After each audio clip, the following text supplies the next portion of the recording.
Ladies and gentlemen, welcome to another episode of the Haskin Cast podcast. I am your host, Scott Haskin, and I am here with a fantastic dream guest. I've wanted to talk to her for quite a while, and I'm so glad that we got the chance to do it. She's just a lovely, lovely person.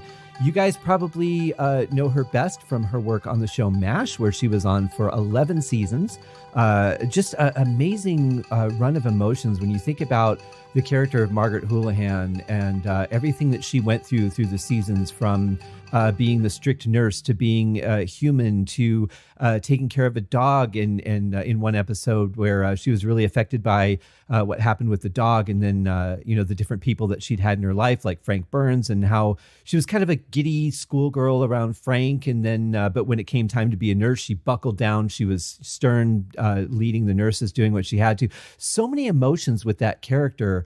Really amazing. And unfortunately, we didn't get the chance to talk about that. Maybe we will down the line, because we had so many other important things to talk about. Her work as an animal activist is just unparalleled. And we spent a good chunk of the conversation talking about that. And I'm really glad that we did, because I got to learn some things that I didn't know and hadn't heard in the previous interviews that I had listened to in preparation for this episode. So a lot of great stuff. And she still, as of the time of this recording, she still has a few books available. If you go to swithart.org, which you can find in the show notes, swithheart.org. You can buy her book, The Watercolor Artistry and Animal Activism of Loretta Swit. It is amazing. She is such a talented painter, and it's one of those things that, like, every picture will just warm your heart. So why wouldn't you want to get that? And the proceeds go to the charity. So you're helping on multiple levels. It's a total win-win. Go buy the book. And I think that the best place is swithheart.org. So, you know what? I'm not even going to talk about what's going on with me this week. I'm so excited to bring her on the show. I actually usually wait until I've edited the episode to, do the intro. But, I just got off the phone with her, and I'm so excited. I wanted to make sure that I hit the book again and let you guys know about it. So, you know what? I'm just going to shut up and bring her on the show. Here she is right after these words from our sponsor. MJ&J Farms would like to invite you to experience the power of full-spectrum CBD oil. MJ&J Farms sells high-quality, organic, full-spectrum CBD oil tincture. Our oil comes from high-quality hemp plants grown in northern Arizona. We're a small family farm, and we put our hearts into growing a quality product. We did everything by hand: planting, growing, harvesting, and milling. We were involved in every step of production, so we can guarantee the quality of our product. We chose to mix our extract with organic cold-pressed hemp seed oil, grown and processed in Oregon. Once we had harvested our plants, we worked with local Arizona companies to create our CBD extract, and then to turn that extract into our full-spectrum CBD oil tincture. Our product is 100% American-made. Visit our website, mjjfarms.com, to get more information on the benefits of full-spectrum CBD oil, or to find out how you can speak with us directly to get all of your questions answered. MJ&J Farms. Quality from soil to oil.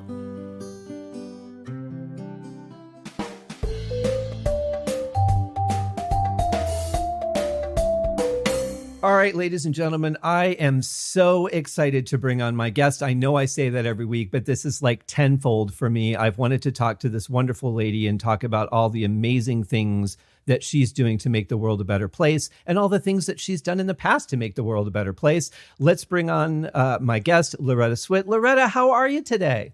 Oh, I'm terrific. And what a lovely introduction. I shall do my best to live up to that. I don't think that's going to be a challenge for you, because every interview I've listened to you do, which has been quite a bit, you're just always very excited to talk and about the things that you've done. I'm blown away by the amount of activist work that you've done for the canine community. Oh, my little canine family. Yes. Well, it's not only canines or not only just animals. We are very active in trying to bring back dogs from Afghanistan well, no, now that's not nice. I'm recording. That's a little Yorkie. There's a company, a family moving in, and there's activity in the lobby. Oh dear.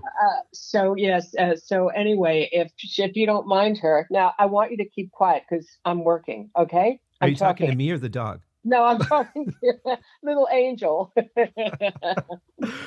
Well, I wanted to ask you about the bringing the dogs back from overseas. Obviously, there's probably some additional challenges with the virus, but Oh, right. Yes, we had to cancel a trip that was planned for April. We were going to Kuwait, and we were bringing back a dozen dogs. It's just a postponement. I look at everything, all the work and stuff that I had in line to do, as just a postponement. Let's get through this. Let's grow from this, and take our experience with us, because it'll be stronger and better, and we'll do it. So that's how I think about it.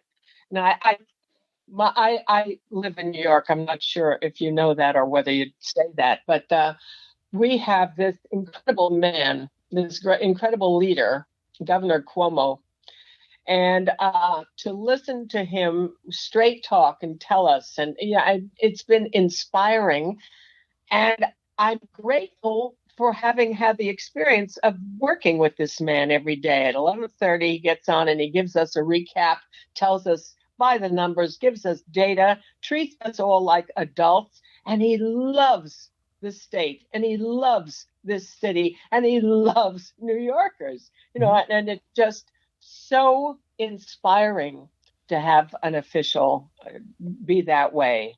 There's a new we've coined a new word. We're Cuomo-sexuals. ooh, I like that. Isn't that great? I love it.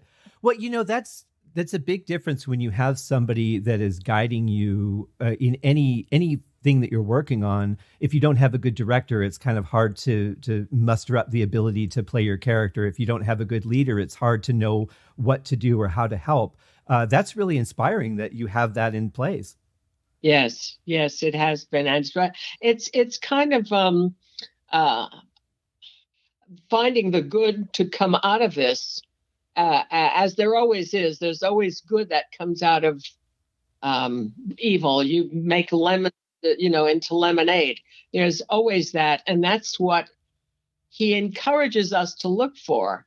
And he's not afraid to pay compliments. He's not afraid to say, "This is, you're doing." Our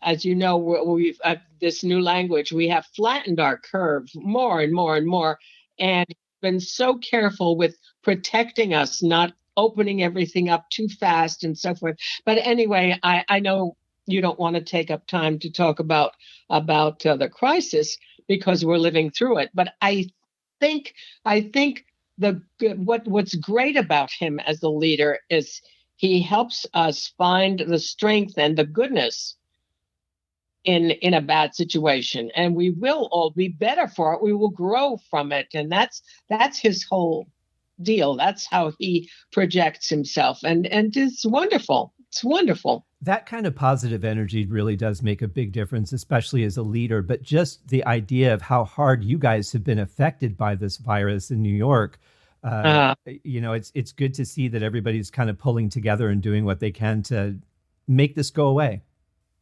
Right. Yes, they have. In fact, that's true. That's what made us strong. Everybody pulled together and did what was necessary, followed the rules. We saw the sense of the rules.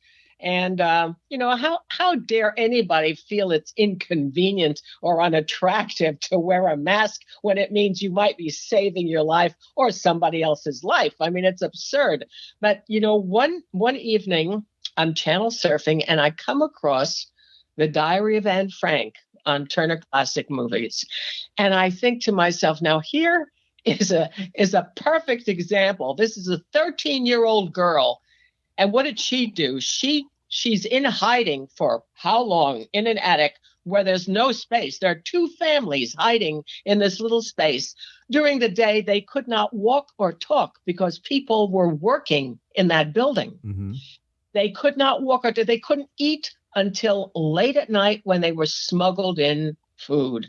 Okay, and she's 13, and she writes a document that has become a bestseller globally, and still is, always will be on the best-selling charts. So I looked at that and I thought, how can anybody have a problem wearing a mask or distancing or sequestering? I mean, I have never been, well, I have been busy, but I mean, I've never been busier than I have been during a quarantine. Well, that's because you're somebody who looks for opportunity and acts upon it instead of saying, it would be really nice if I could do this, or, maybe one day I'll do that. You just do it. Opportunities are everywhere, and choices. We all have the choices. We make our choices. You get up in the morning and you have a choice. You can make that day magical. That's your choice. You can, everything can be totally positive, mm-hmm. or not, in which case you run around without a mask thinking that's never going to happen to you. But, right. Sometimes I'll be walking along, I'll see a person who's taking the mask down onto his or her chin, and they're smoking. So I think to myself, why should I remind them, to take care? They're already, one way or the other, they're going to kill themselves. So, I was at the grocery store a couple of weeks ago, and I saw this lady was there with either her husband or boyfriend or whoever. And every time she wanted to say something to him, she took her mask off. And I thought, why bother? Why, is it a show thing? Why do you think we can't hear you? Exactly. If you're wearing a mask. Yeah, I think part of the problem is that people that aren't directly affected, haven't had somebody in their family, haven't really had a connection to the virus, don't really think of it as real. And, I remember when I was talking to Eileen Graff about this, and I said, at September 11th, when I saw that second plane hit the tower, it was like I was watching a movie, because I'm so desensitized by the things that I've seen in fiction, but also in real life. And I kind of wonder if there isn't some of that symptom here where it's not real because it hasn't hit home personally to some people. We need a stronger brotherhood and sisterhood. I was here at 9/11 and I saw what happened that first day. Everybody was related to everybody. Yeah. There were no strangers on the street. Everybody talked to each other. They talked. They related like family. They were family. They wanted to really know, are you okay? Where were you? How are you? Are you okay? And you go to the grocery store, and if there's a line, you need to go ahead, go in front of me. I mean, the respect, the politeness, and it lasted for a good 5 days. I saw that happen. And of course, I worked at Ground Zero, and I worked at the Javits Center, slinging hash, so to speak. And I can't tell you, those incredible people coming all across America, driving their trucks filled with food and setting up counters at the Javits Center and feeding this long line of the responders. You had everybody's there, the NYPD and the fire department and search and rescue, and they're all. And it's constant. The line keeps moving because as soon as they eat, they sit down, they go inside the Javits building, they take a nap and go back to work. And it just keeps moving. And it was astonishing, the strength, the power, the commitment, the courage, bravery, and it's just so unfortunate, tragic, that we need a crisis to remind us that we are all connected. Now, what we're missing in this world is connection. It's the most important thing we have, a connection to each other. I say that all the time, and I find it fascinating that we live in a time where communication is the easiest thing in the world. We have so many different ways to do it, but people can't seem to do it. Not on a real heart-to-heart level anyway.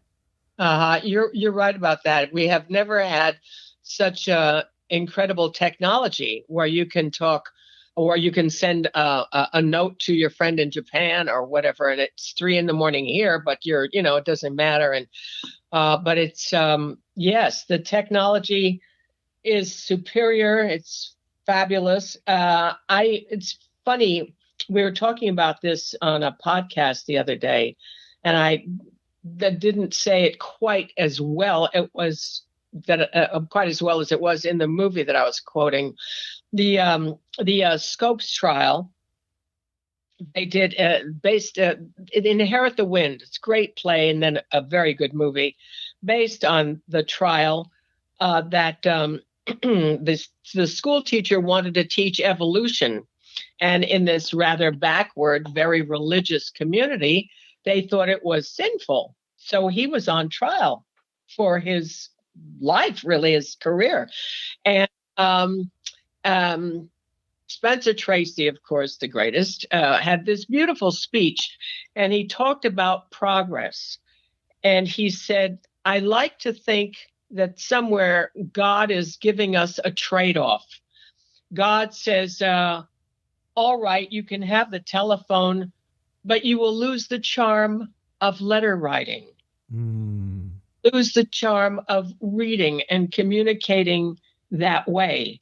Okay, you can have airplane flight, but the birds will lose their wonder and the clouds will be filled with gasoline. So it's one of my favorite movies, and my dear Harry Morgan was the judge. Oh. Anyway, yeah, but it's one of those great black and white films that is always a classic. Frederick March, Gene Kelly. I mean, just incredible cast. But we are now living in this world. There are kids out there who are growing up with no knowledge of anything but this. This is their life. I mean, the youngest kids have computers, and they probably work their things better than I do. I mean, they're absorbing knowledge like sponges that they are, and they're way ahead of us. But we need to try to don't lose the humanity of that letter writing, of the wonder of the birds. I mean, and that's the danger, I think. This tremendous progress with technology. Don't lose sight of what is human. I absolutely agree with that. And I think the other thing that we've lost is the ability to be patient, because everything that we could want, we can just download. We can have it delivered, most things the same day or within 48 hours. There's no patience. Like when I was a kid and I wanted something, I had to go and get an international money order, and I had to wait 30 days for them to get it over in England, and another 30 days for me to get it, or 40 days. And we just don't have patience anymore. And I think that fuels that separation, because people just expect that whatever they want, you're going to give to them. And if you differ in opinion or you don't work at the same speed they do, the impatience really settles in. I agree with you, doesn't it? But isn't that a very human flaw? Yes. I mean, I've heard people complain about their own computer isn't working fast enough. I mean, before that, you couldn't do what you're doing with the computer. Right. Suddenly it's not fast enough, because I think it's a human flaw. Better and better and more and more and more and better and faster. And if we pull back, look at it and laugh and try to learn the patience that you're talking about, I think going through a crisis like this should teach us patience. It can, if we open up and learn from it.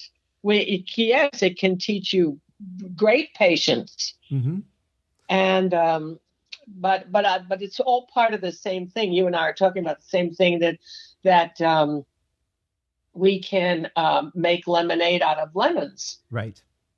It's always my kind of favorite thing because to suck on a lemon, it doesn't work. But when you make nice cold, ice cold lemonade, it's delicious. And that can happen. It's all up to us. And we can, like you were saying, we have the ability to decide if our day is going to be good or not. But I would even take that a step further and say that we have the ability to decide every moment. And if we started out and the day's not started out the way we wanted to, I think a lot of people tend to go, well, this day's shot.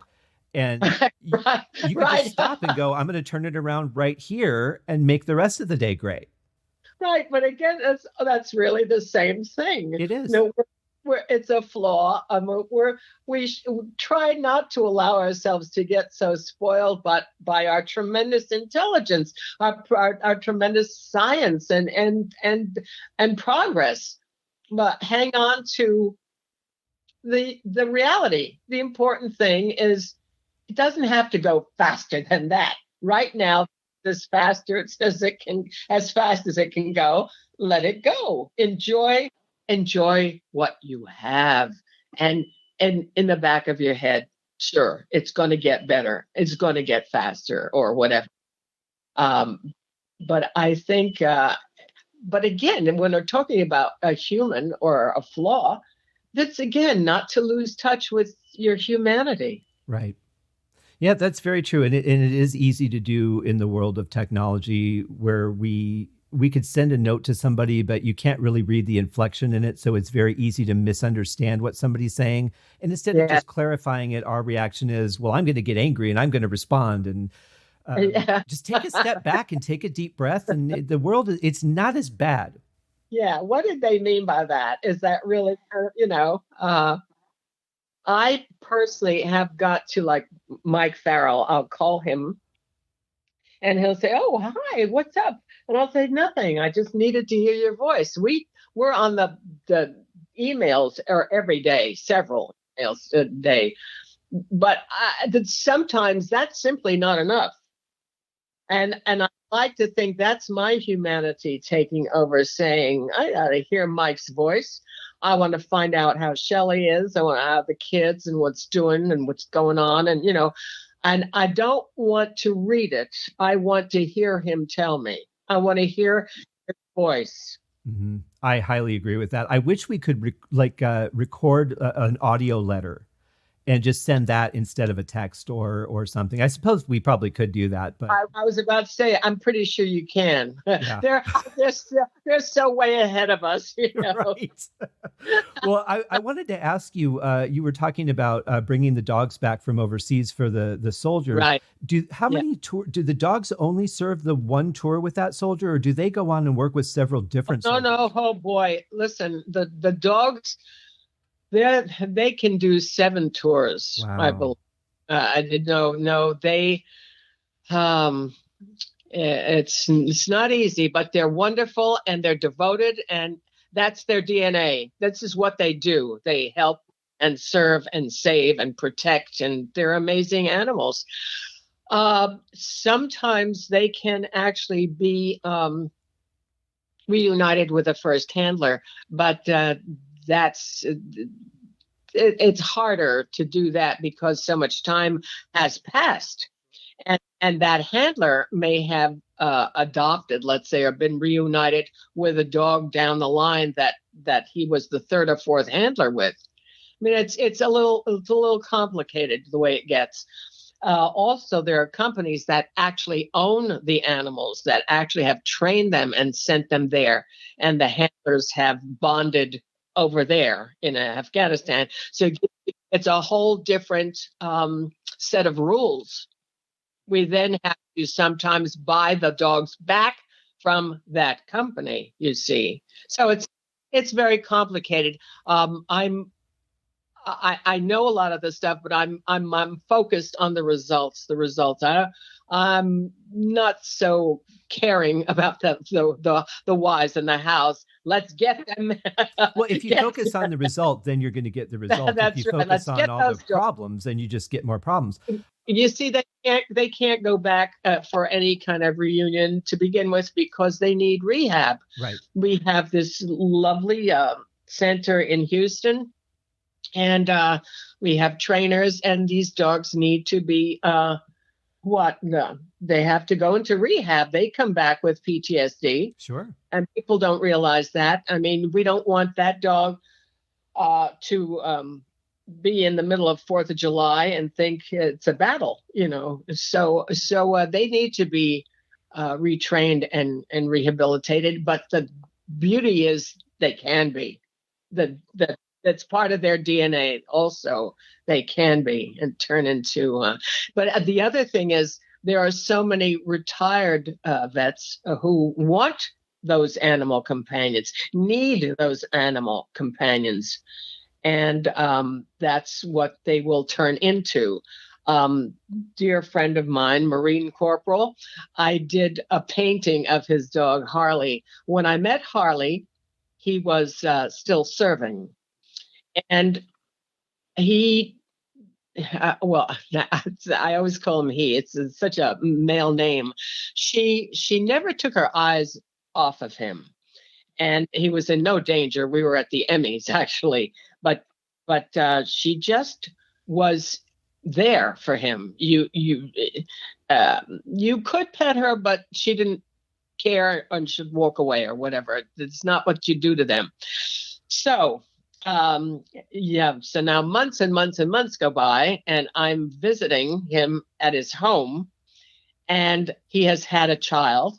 The family has had a little child, and there's the dog, same Harley, who has now turned into a pet and like guards the baby. But I mean, now Harley's a whole different dog, playful. I was petting her, and so that's what happens in rehabilitation. Mm-hmm. I love that. And I think that it's a beautiful thing for both sides, for both the dog and for the service person who, they both put out so much for people to be able to reunite them, to bring them both that kind of joy. But also I heard that they're training them to help with nightmares. They do. Absolutely. Absolutely. I have footage, actually. The guide dog for the blind in Tel Aviv sent me some footage. When they were here in New York, we met, and I did a painting that they auctioned off and stuff like that. So we got to know each other. And they sent me a cassette of this, it was a shepherd, of course, lying half on the bed with the paws on the shoulder of the serviceman, calming him. He's having a nightmare. And easing him out of sleep.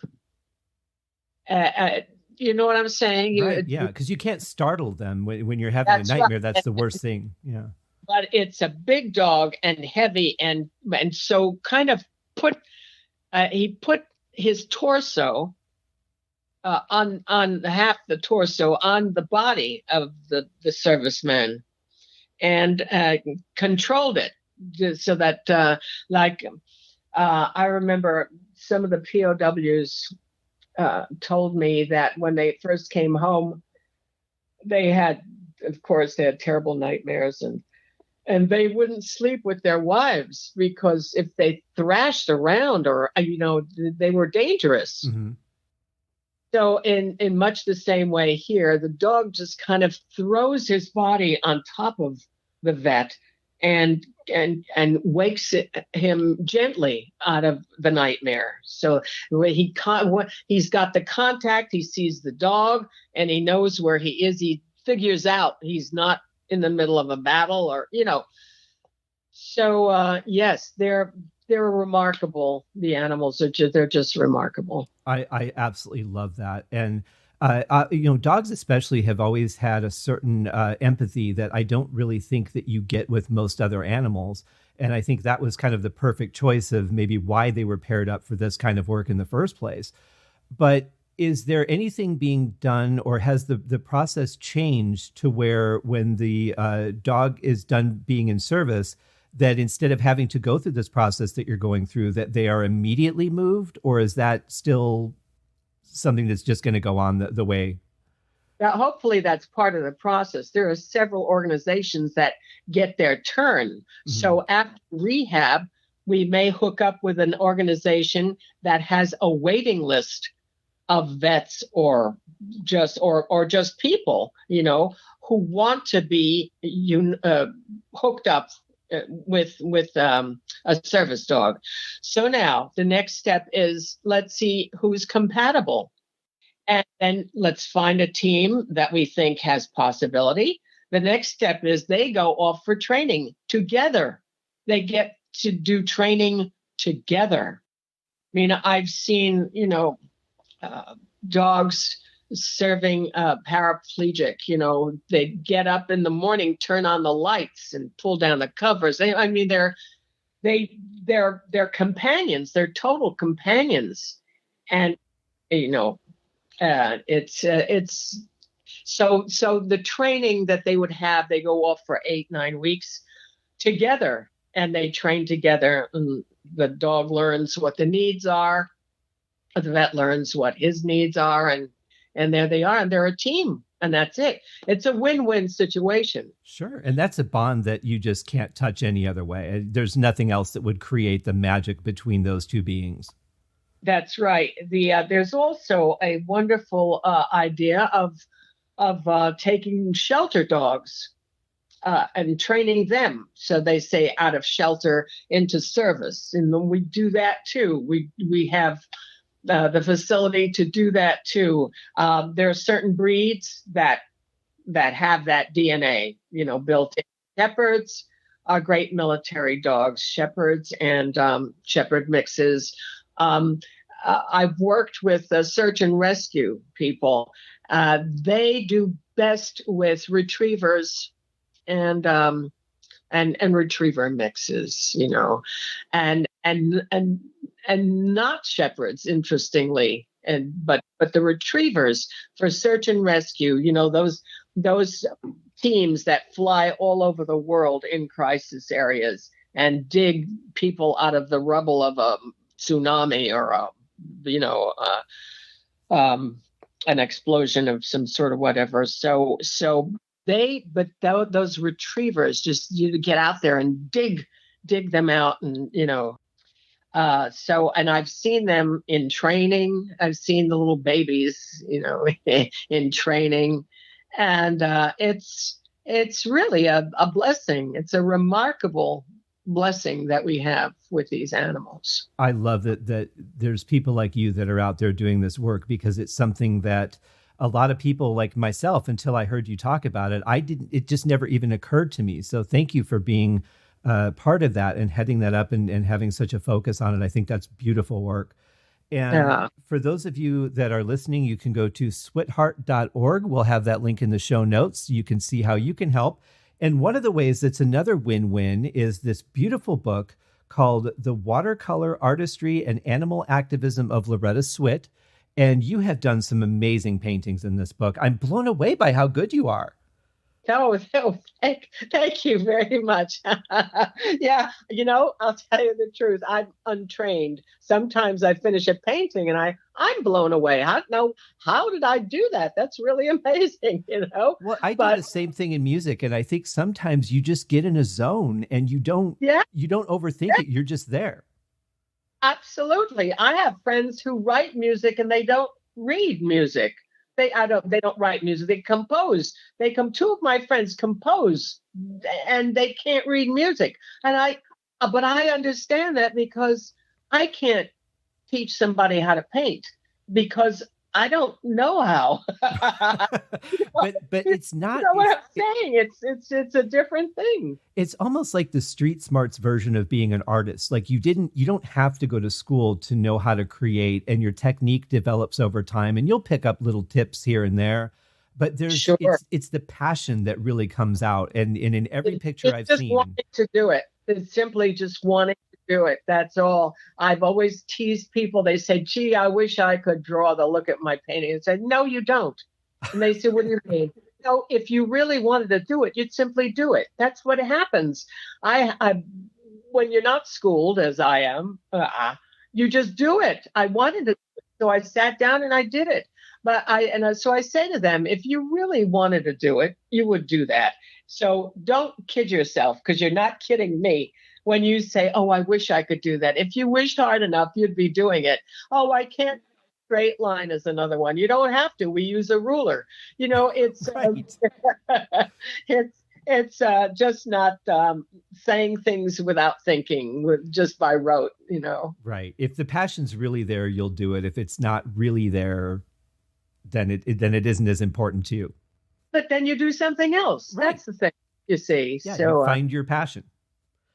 But speaking of Picasso, I have to thank you for something else that you turned me on to that I watched earlier today, actually, was, and it's on Netflix right now, Nanette with Hannah Gatsby. oh God, How powerful is that? she is an extraordinary person. Oh my. And I was so lucky to get the opportunity to meet her and call her a friend, actually. Oh, she is magnificent. And her new it's called Douglas. Her new show begins tonight on Oh, Netflix. great. Oh, what great timing. I've seen it. I don't know how many times, because I saw it in the growth. I saw it in the evolution. She did it on stage in New York. There was a limited run, but I was there every day. Of course, yeah.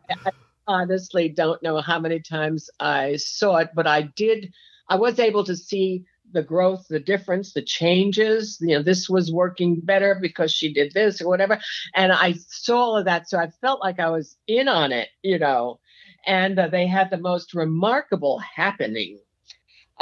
She was up for an Emmy for Nanette. Oh, good.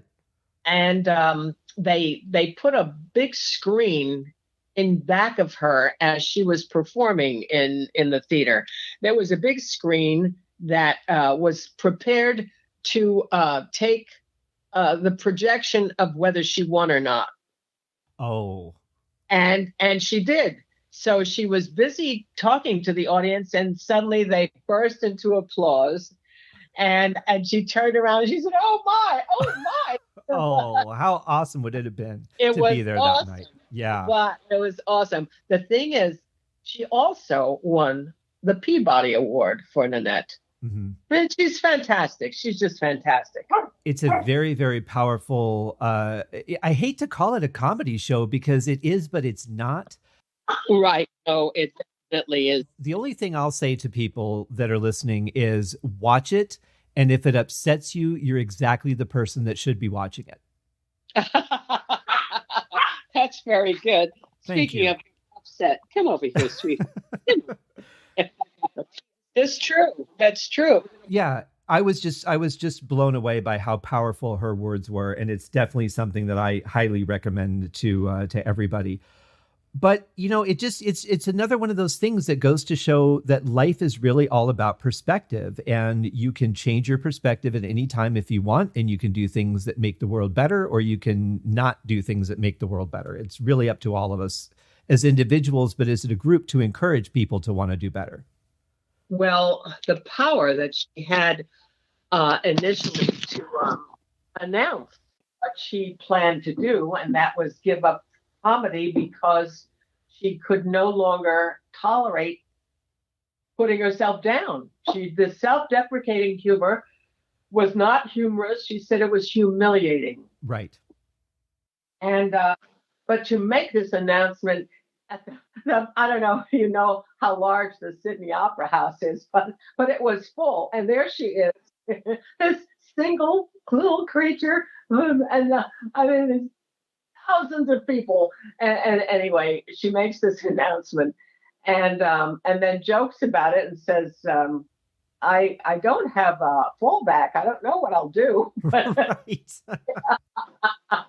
But it isn't a comedy show, but she did really break the ceiling. She pushed the envelope on comedy, because I've seen the big change in stand-up since Nanette, since Gatsby, because the comics had to start thinking about what she was saying and what she was doing, and they saw the audience responding to the truth of what she's doing and saying.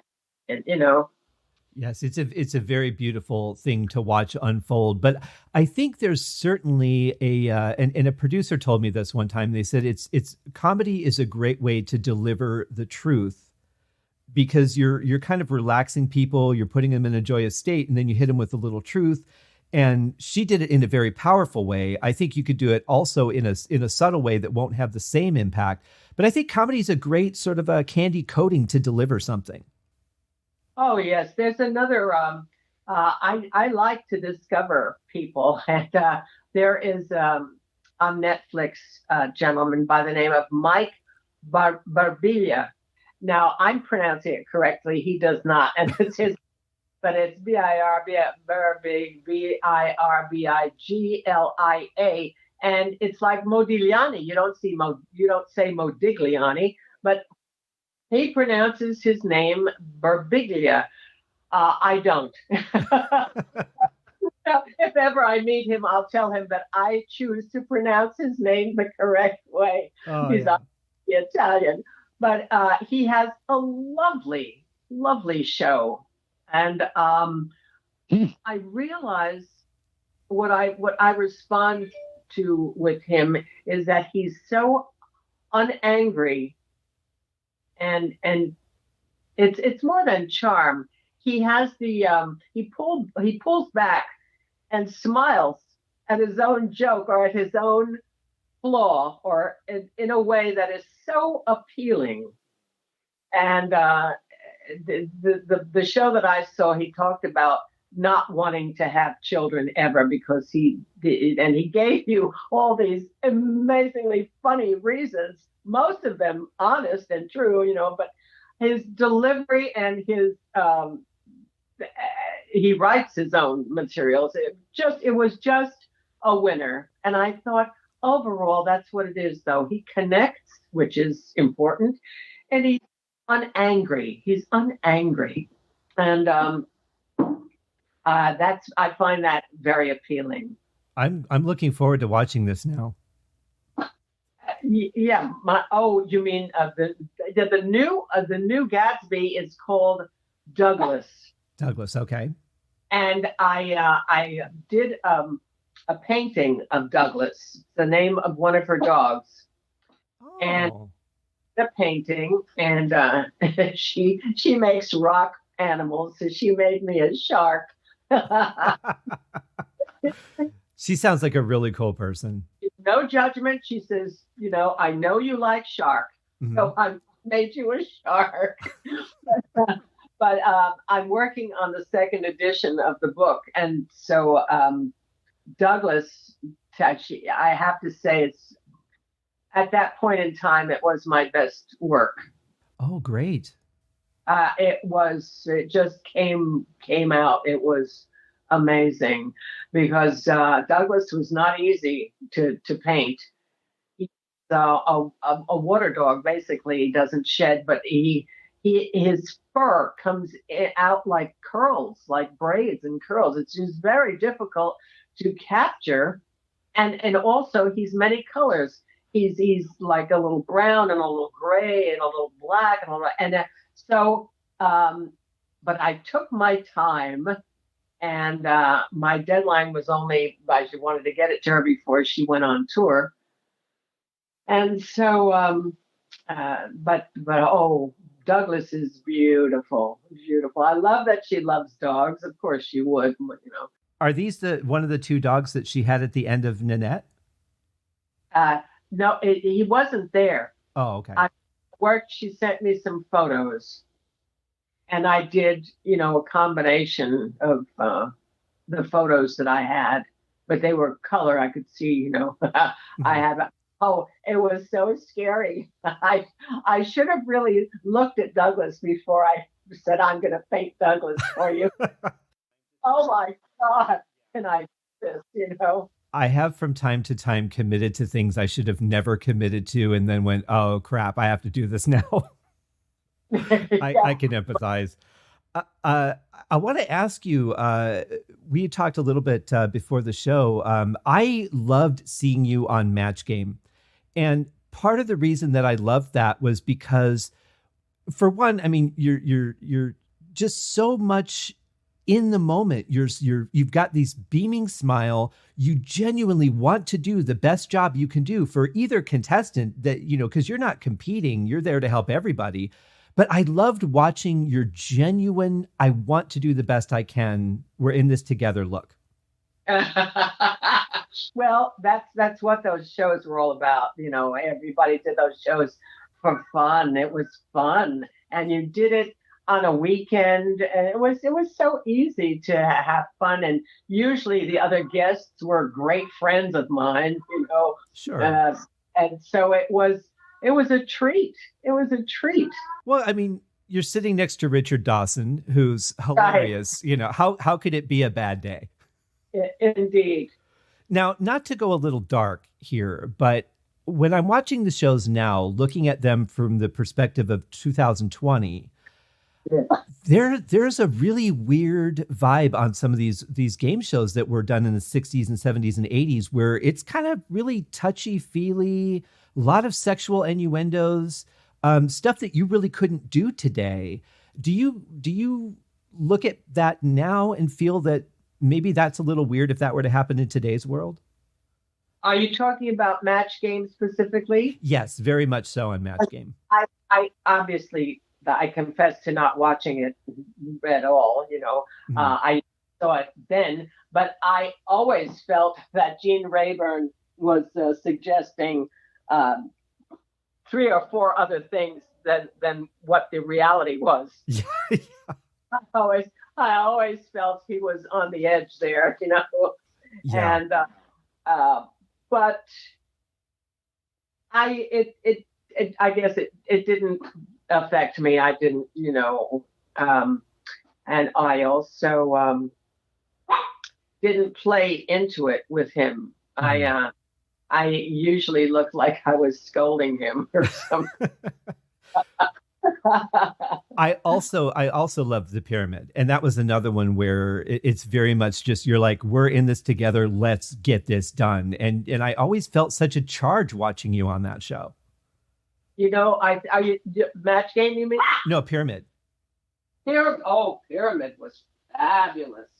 That was, it really was a challenge, and you were really connected. I guess that's what I liked too. You connected to the people, and you became this instant team. And I really liked it. And we did it in New York, and I was living in California. We were shooting MASH at the time. Mm-hmm.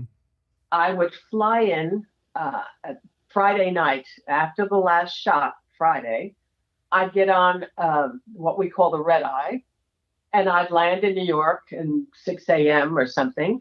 And I'd go to one of my favorite breakfast places, and I'd have French croissant, all my favorite things, a real treat. And then I'd go to the studio and nap. And then I'd get up at noon. You brought 5 changes, mostly tops, to make it look like you were doing 5 different days, but shot a whole week of the show. And my mom and dad were still living in New York, so I got to see them. They loved coming to watch the game. And then after it was all over, we all had dinner. It was fabulous. And then they went home. It was late. And I got on another red eye, and I went home and spent the day Sunday kind of resting up, because that flying and all that stuff does things to your body. Oh, sure. But it was such an adventure. It was so much fun to do that. Yeah, I'm so glad that you did. And I really do love watching that. I think that there's people that, they were there and they were funny, but you really seem to have a connection with the contestants. And that's something that really it just made me root for you that much more. I am, and unashamedly, I am a people person. It's why I enjoy autograph shows. It's why I love doing cameos. I'm into outreach, and I'm into connection. And back to my friend Hannah for a second. She ends on that note. Connect is all about connection. She talks about Van Gogh and what kept him together, because he was insane. A little. He had a loving brother. He had the connection of the love and the care from the brother. Mm-hmm. And that's it. I mean, having somebody in your life that is a strong influence, it makes you fight when you're down. The connection, really, just I so enjoy, and sometimes you know cameos, you know what they are. Oh yeah, yes, yeah. They'll send me responses to my cameos. Oh, and sometimes I'm telling you, I just weep. I just start to cry. It's so meaningful, because it'll be let's say a mother's birthday, and I'll get a response from a daughter saying, I don't know where to start thanking you for that lovely message you gave her for her birthday. I've never seen her smile like that. She was so thrilled and she was so happy. And but you know what? Just recently, and this was not from the cameo, because I sent it to the boys. It was a tweet, I think, or one of them, and she had sent me a note saying that she was so connected to MASH because her father had served in Korea. Mm-hmm. I guess that was it. And so I wrote back and said, tell him, I said, tell Charlie, I said, welcome home, and please thank him for his service. I appreciate him, and I love him, and so forth. So some time went by, and I got this other letter. It must have been Instagram. And she said, when he got your note, he cried. It made him cry. And he passed about a week later. And she said, I just want you to know how happy you made him by that note, that you reached out to a stranger, and you said that, and he wept. He was just so thrilled. And I'm reading this and I'm in tears. And it took 15 nanoseconds out of my life to just pay my respects to a serviceman. They are my heroes. You know how involved I am with the military. Yeah. And POWs, everything. I mean, what did it all I wanted him to know how much I appreciated his sacrifice. And it is a sacrifice. If they don't go into combat, it's a sacrifice. They give up years of their young life, and not to mention the harsh training. I mean, woof. Oh yeah. But everybody every day should be stopping servicemen on the street saying, I love you, thank you, keep up the good work, or whatever. And so there are things that have hit me in movies. In A Few Good Men, Demi Moore is asked, why do you love them so much? With a little bit of derogatory tone. Why do you love them? And she says, because they stand the post and they say, nothing's going to harm you, not on my watch. I love that scene. To me, that's all. Every guy out there in the service, in the military, is protecting me every single day.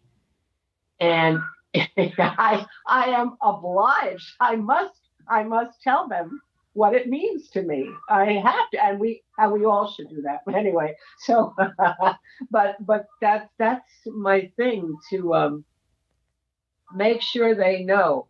The POWs, when I go to their reunions when I can, and when I speak to them, it's just really to reassure them that they are not forgotten, that people know what they did and want to thank them again and again and again.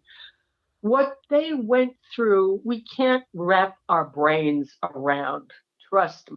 We cannot begin to imagine. And you know what? I told them one day, it hit me. You made me so brave. I can face anything because I know I will never, ever have to go through an ounce of the suffering that you endured. You not only went through it, you triumphed. You're here. I'm looking at you. And it's made me feel so brave. It's given me such courage because if you can go through that, I can do anything. It is incredibly empowering when you look at it through those eyes. Very much so. Yes. But it was very painful to lose. Since I've been working with the POWs, I've lost so many. One fellow that really became such good friends, would talk on the phone for hours. He he lied about his age. He joined the army when he was 16. Wow. Yeah. But they're my priceless friends. They're just so amazing. A whole bunch of them came to see me do a play. I was doing a play in Las Cruces, New Mexico, and they surprised me in the audience. I mean, they're just, they're my buds. They're my buddies. Yeah. And it goes back to that connection that you were talking about, because you're making real connections. And this gentleman that passed away that you took the time to thank, he had a real connection with you before. Yeah. And that's such a beautiful thing. It's not hard to make someone happy or bring a little joy into somebody's life if you just take a few seconds to do it. It's really, it's all about appreciation and respect. I had appendix out, and I had such care. This was a few years ago, more than a few, in California. And the nurses were so great, and they were so friendly. We became friends. And I said, thank you so much. Thank you for everything you did for me, and so forth. And a couple of days later, I went back with some goodies, chocolates and flowers and things. And they looked at me and started to cry. Nobody thinks to go back to say thank you. Mm-hmm. We take this for granted. I don't. I've learned not to take these things for granted. They said, one of them said, oh my God, you came back. And they're crying. In a way that really makes me happy, but in another way, it makes me sad that isn't the norm.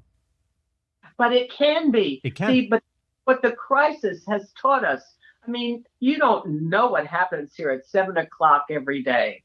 People get out on their fire escapes or just stand in the road or whatever, and they bang pots and pans, they yell, they scream, they blow horns, they get in their cars, they honk horns. Every day, 7:00, the noise is deafening because it has to be. They have to hear it all the way uptown in the hospitals.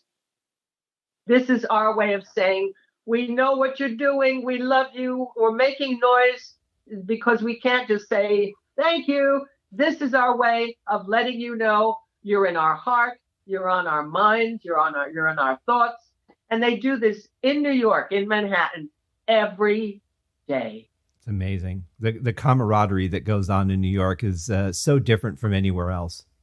Yeah, the New Yorkers they're really, when they say New York tough. But I'm gonna quote, I'm a child of the movies. My mom and I would see 4 features in a day. Wow. So a double feature would go out afterwards. We usually Chinese food. We love Chinese food. And then we'd go to another cinema and see another 2 movies. I mean, it was like insane. So you'll find me quoting movies a lot. But you'll know this one because Casablanca, which is such a classic. But in Casablanca, they're at Rick's, and Bogey is sitting with the Germans. who are trying to interrogate him in a way. And he's got these great lines. He looks at the records and he says, "Are my eyes really brown?" You know, that great line. Mm-hmm. Anyway, the one German says, "What do you think, Mr. Rick? Can you see us in your beloved Paris, you know?" And he says, "Well, it's not my beloved Paris." Well, what about London then? Can you see us in London? And Rick says, "Ask me when you get there." And what about the other one, Conrad Veidt, says, "And New York, can you see us in New York?" And Bogey kind of, that habit he has of like he had just touching his nose a little bit thoughtfully. And he, "Well, there are certain areas in New York I would suggest you don't try to invade." I forgot about that. Yeah, I remember that line now. Yeah, that's good. You really need to be from the tri-state to understand how true that is. Don't do it. Don't go.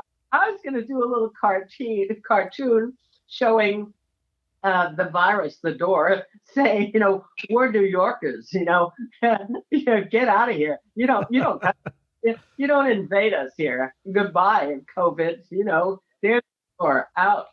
So, or just a picture of the virus looking at the city of New York, about to go in and going, no.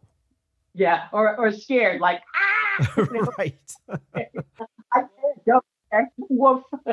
I hate that we're out of time, but before we go, I want to ask you, now you mentioned that you're working on your second book. Do you have an ETA, or is it just kind of open at this point? No, we're held up very much with our crisis, but it gives me a chance to write and paint.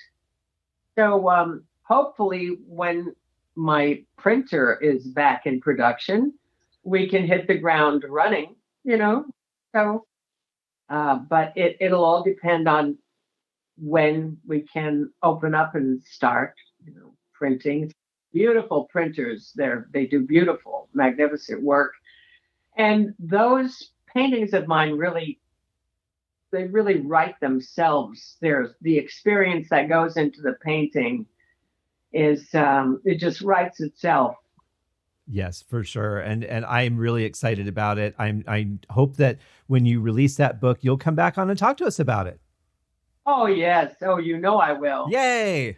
Well, we didn't get to talk about your acting very much. So I'll just say, for those of you who are fans of MASH that grew up with it like I did, I feel like I know you, but the reality of talking to you proves that I was right about the person that you are. And I absolutely love that. I think you're wonderful.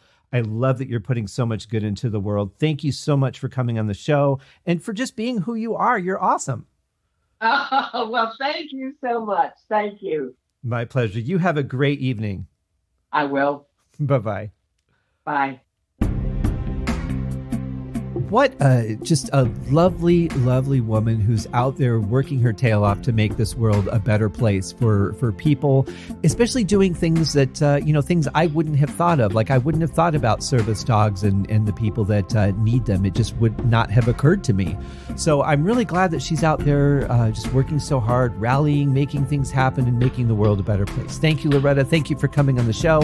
Thank you guys for tuning in to another episode of the Haskin Cast podcast. If you have any feedback, questions, anything that you want to talk about, you can reach me at scott@scotthaskin.com. And you can follow the podcast on Facebook, Twitter, Instagram, all the places. And you can get those links in the show notes as well. Come back next week. We'll have another show for you. Thank you, Loretta. And thank you guys for listening. Cheers.